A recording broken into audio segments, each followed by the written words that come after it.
Dear student, आप सभी के AP study commerce and English Guruji channel में स्वागत है। आज हम जो है समष्टि अर्थशास्त्र के बारे में अध्ययन करेंगे। समष्टि अर्थशास्त्र को इंग्लिश में मैक्रो इकोनॉमी कहा जाता है, मैक्रो इकोनॉमिक्स कहा जाता है। देखिए यहाँ पर लिखा हुआ है, सन 1929-30 की विश्वव्यापी आर्थिक मंदी की स्थिति और प्रतिष्ठित अर्थशास्त्रियों के पूर्ण रोजगार के सिद्धांत की असफलता के कारण प्रोफेसर J.M. किन्स ने सामान्य सिद्धांत की रचना की थी। प्रोफेसर किन्स के अनुसार राष्ट्रीय तथा विश्वव्यापी आर्थिक समस्याओं का अध्ययन समष्टि अर्थशास्त्र के अंतर्गत किया जाना चाहिए। इस प्रकार समष्टि अर्थशास्त्र में अर्थशास्त्र का अध्ययन समग्र रूप से किया जाता है। उदाहरण के लिए कुल राष्ट्रीय आय, कुल मांग, कुल पूर्ति, कुल बचत, कुल विनियोग, पूर्ण रोजगार इत्यादि। यहाँ पर देखिए स्पष्ट रूप से लिखा हुआ है कि समष्टि अर्थशास्त्र में संपूर्ण अर्थव्यवस्था का समग्र रूप से क्या किया जाता है, अध्ययन किया जाता है, या आप लिख सकते हैं संपूर्ण अर्थव्यवस्था का अध्ययन किया जाता है। ठीक है, उदाहरण में क्या क्या का अध्ययन किया जाता है, जैसे तो उसमें हमको लिखना है कुल राष्ट्रीय आय, कुल मांग, कुल पूर्ति, कुल बचत, कुल विनियोग, पूर्ण रोजगार, उदाहरण में, ठीक है, इत्यादि। समष्टि अर्थशास्त्र आर्थिक ज्ञान की वह शाखा है जो संपूर्ण अर्थव्यवस्था एवं अर्थव्यवस्था से संबंधित बड़े योगों व औसतों का, उनके व्यवहार एवं पारस्परिक संबंधों का अध्ययन करती है। इससे यह स्पष्ट हो जाता है कि समष्टि अर्थशास्त्र विशिष्ट इकाइयों का अध्ययन न करके, विशिष्ट मतलब जैसे व्यक्तिगत व्यष्टि अर्थशास्त्र में हम व्यक्तिगत इकाइयों का अध्ययन करते थे, वैसे इकाइयों का अध्ययन नहीं करता। ये विशिष्ट इकाइयों का अध्ययन न करके संपूर्ण अर्थव्यवस्था के कुल योगों का अध्ययन करता है। अतः इसे कुल योग संबंधी अथवा सामूहिक अर्थशास्त्र भी कहते हैं। ठीक है, उसके बाद आप देखिए आगे समष्टि अर्थशास्त्र की परिभाषा। समष्टि अर्थशास्त्र की परिभाषा, तो यहाँ पर दो परिभाषाएं हैं, एक है चैम्बरलिन के शब्दों में और एक है प्रोफेसर शुल्ज के शब्दों के अनुसार। ठीक है, तो यहाँ पर देखिए समष्टि अर्थशास्त्र कुल संबंधों की व्याख्या करता है, जबकि शुल्ज ने कहा है कि समष्टि अर्थशास्त्र का मुख्य यंत्र राष्ट्रीय आय का अध्ययन करना है। ठीक है, अब देखिए समष्टि अर्थशास्त्र की विशेषताएं। समष्टि अर्थशास्त्र की प्रमुख विशेषताएं निम्नलिखित हैं। पहला जो है वह है विस्तृत दृष्टिकोण। पिछले वीडियो में हमने जो है व्यष्टि अर्थशास्त्र की विशेषताओं के बारे में बताया था, लेकिन उसमें दो विशेषताएं छूट गई हैं, जिसको मैं अभी इस वीडियो के माध्यम से आपको बता दे रहा हूं कौन कौन सी विशेषता छूटा हुआ है। तो यहाँ पर देखिए यहाँ पे जो है ये था व्यक्तिगत इकाइयों के आर्थिक निर्णय में सहायक और व्यक्तिगत इकाइयों के समस्याओं के समाधान में उपयोगी। ये दो पॉइंट छूट गया था। एक हम पढ़े थे व्यक्तिगत इकाइयों का अध्ययन, दूसरा में पढ़े थे हम सूक्ष्म चरों का अध्ययन, तीसरा में पढ़े थे व्यक्तिगत मूल्यों के निर्धारण में सहायक। यहाँ पर देखिए व्यक्तिगत इकाइयों का अध्ययन, सूक्ष्म चरों का अध्ययन और व्यक्तिगत मूल्य का निर्धारण, है ना, व्यष्टि अर्थशास्त्र में व्यक्तिगत मूल्य का निर्धारण। अब देखिए अब दो पॉइंट और था जिसको हमको यहाँ से पढ़ना था, व्यक्तिगत इकाइयों के आर्थिक निर्णय में सहायक और व्यक्तिगत इकाइयों की समस्याओं के समाधान में उपयोगी। ये 5 पॉइंट है किसका, व्यष्टि अर्थशास्त्र की विशेषता के। ठीक है, उसके बाद हम अभी यहाँ पर आए थे समष्टि अर्थशास्त्र का मुख्य यंत्र राष्ट्रीय आय का अध्ययन करना है। अब विशेषता में देखिए पहला जो विशेषता है वह है विस्तृत दृष्टिकोण। समष्टि अर्थशास्त्र का जो दृष्टिकोण है वो कैसा है, विस्तृत है, मतलब समष्टि अर्थशास्त्र की धारणा विस्तृत है, मतलब व्यापक है।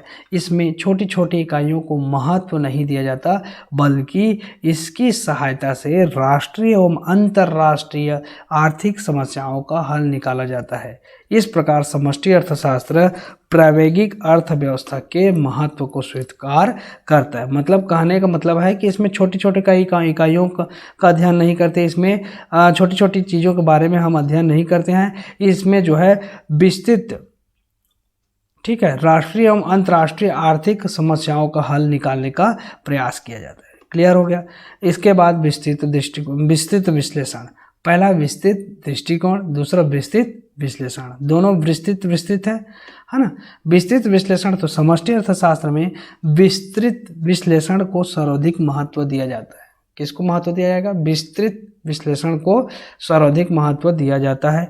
उदाहरण के लिए समष्टि अर्थशास्त्र के विषय क्षेत्र के अंतर्गत सरकार की मौद्रिक एवं राजस्व नीतियों के सामान्य प्रभावों का अध्ययन किया जाता है। क्या बोल रहा है? समष्टि अर्थशास्त्र में विस्तृत विश्लेषण को सर्वाधिक महत्व, विस्तृत विश्लेषण मतलब व्यापक रूप से विश्लेषण किया जाता है। उदाहरण में लिखा है समष्टि अर्थशास्त्र के विषय क्षेत्र के अंतर्गत सरकार की मौद्रिक एवं राजस्व नीतियों के सामान्य प्रभावों का अध्ययन किया जाता है। मतलब सरकार की जो मौद्रिक नीति है, ठीक है, और राजस्व नीति है, उसके सामान्य प्रभाव, कौन कौन से प्रभाव पड़ रहे हैं उसके बारे में अध्ययन किया जाता है तथा इस तथ्य को नज़रअंदाज कर दिया जाता है कि इन नीतियों का व्यक्ति अथवा उद्योग विशेष पर क्या प्रभाव पड़ेगा। किसी एक व्यक्ति या किसी एक उद्योग विशेष पर क्या प्रभाव पड़ेगा, इस पर जो है क्या कर दिया जाता है, इसको नज़रअंदाज कर दिया जाता है। मतलब सरकार की जो मौद्रिक नीति और राजस्व नीति है उसका सभी पर सामान्य प्रभाव क्या पड़ रहा है उसके बारे में अध्ययन किया जाता है। ठीक। सामूहिक हितों पर बल, समष्टि अर्थशास्त्र की तीसरी महत्वपूर्ण विशेषता सामूहिक हितों पर सर्वाधिक बल देना है।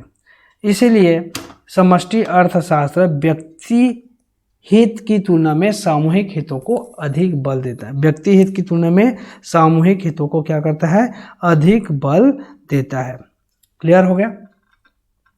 इसलिए समष्टि अर्थशास्त्र व्यक्ति हित की तुलना में सामूहिक हितों को अधिक बल देता है। जबकि और चौथा है परस्पर निर्भरता।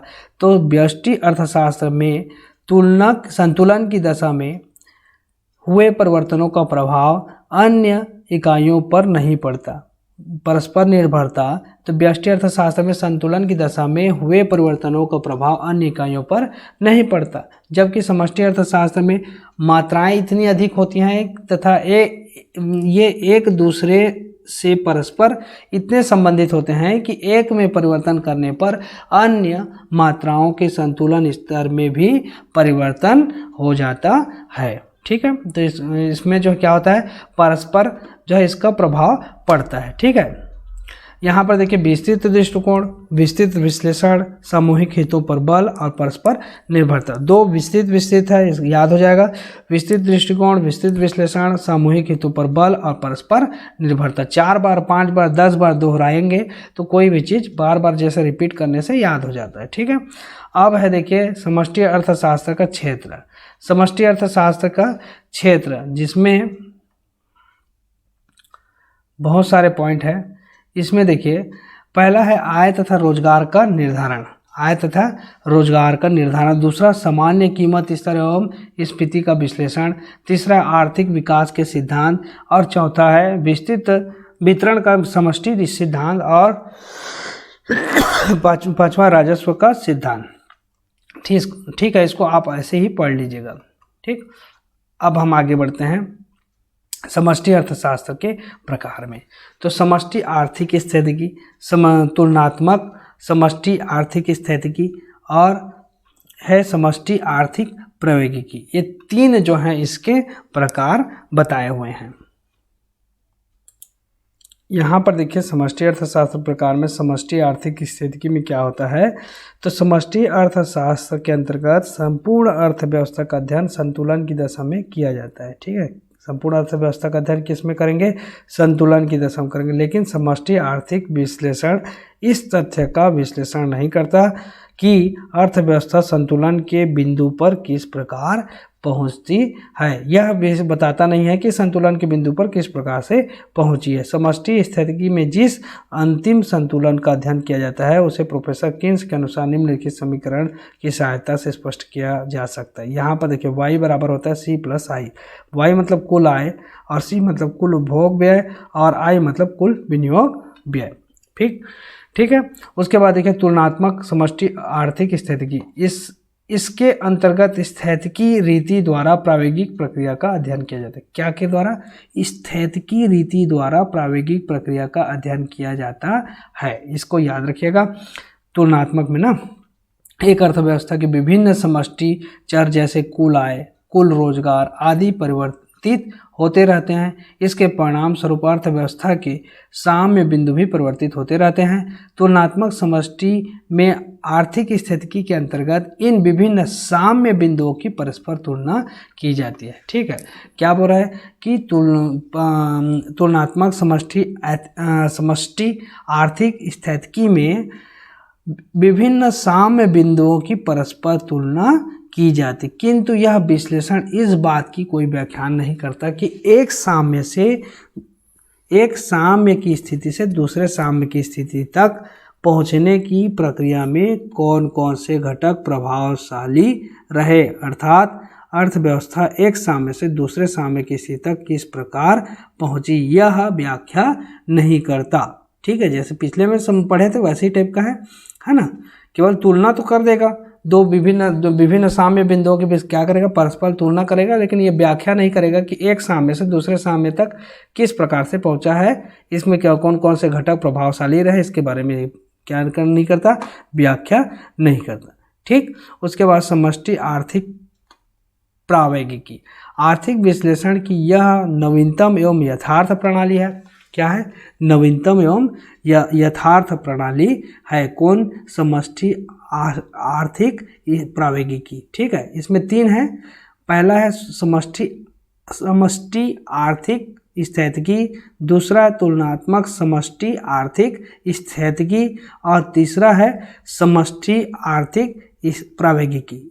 इसमें 3 मतलब 2 ए जो है कॉमन है सब में, समष्टि आर्थिक, यहाँ भी समष्टि आर्थिक है ना, और यहाँ पर भी समष्टि आर्थिक प्रावैगिकी। 2 में स्थितिकी है और 1 में प्रावैगिकी है। ठीक, यह आर्थिक विश्लेषण की यह नवीनतम एवं यथार्थ प्रणाली है। इसके अंतर्गत एक साम्य से दूसरे साम्य तक पहुँचने की संपूर्ण प्रक्रिया का अध्ययन किया जाता है। हालांकि उच्च गणितीय प्रयोग के कारण यह जटिल प्रणाली है। क्या है, यह जटिल प्रणाली है, किंतु यह संपूर्ण अर्थव्यवस्था के प्रायोगिक चित्र को यथार्थ रूप में प्रस्तुत करती है। इसका विकास हाल ही के वर्षों में फ्रिश, रॉबर्टसन, हिक्स, टिनबर्जन, हैरोल्ड सैमुअल्सन आदि प्रमुख अर्थशास्त्रियों के द्वारा किया गया। मतलब इसमें क्या बोल रहा है कि इसके अंतर्गत एक साम्य से दूसरे साम्य तक पहुंचने की संपूर्ण प्रक्रिया का क्या किया जाता है, अध्ययन किया जाता है। किसके अंतर्गत, समष्टि आर्थिक प्रावैगिकी के अंतर्गत किया जाता है। क्लियर हो गया। अब देखिए समष्टि अर्थशास्त्र का महत्व। अर्थशास्त्र के महत्व को आप याद कर सकते हैं, विशेष नहीं है। जटिल समस्याओं का अध्ययन, आर्थिक नीतियों के निर्माण में सहायक, व्यष्टि अर्थशास्त्र का सहायक, आर्थिक विकास का अध्ययन, साधनों के वितरण हेतु आवश्यक। ठीक है, इन 5 पॉइंट है। पहला क्या है, जटिल समस्याओं का अध्ययन, आर्थिक नीतियों के निर्माण में सहायक, व्यष्टि अर्थशास्त्र का सहायक, आर्थिक विकास का अध्ययन और साधनों के वितरण हेतु आवश्यक। 5 पॉइंट है, 5 पॉइंट को आप अच्छे से रट लीजिएगा। ठीक है, फिर है समष्टि अर्थशास्त्र की सीमाएं। सीमाएं को भी आप पढ़ लीजिएगा, थोड़ा सा है। ठीक, तो आज के वीडियो में बस इतना ही। नेक्स्ट वीडियो में जो है हम और जो इम्पोर्टेंट टॉपिक है सब पर धीरे धीरे एक एक करके वीडियो बनाते जाएंगे, और जो भी इम्पोर्टेंट चैप्टर हैं जिनसे प्रश्न जो है परीक्षा में पूछे जाएंगे, इन प्रश्नों के ऊपर हम वीडियो बना करके आप लोगों के लिए लेकर आएंगे। तो आज के वीडियो में बस इतना ही। वीडियो को देखने के लिए आप सभी का बहुत बहुत धन्यवाद।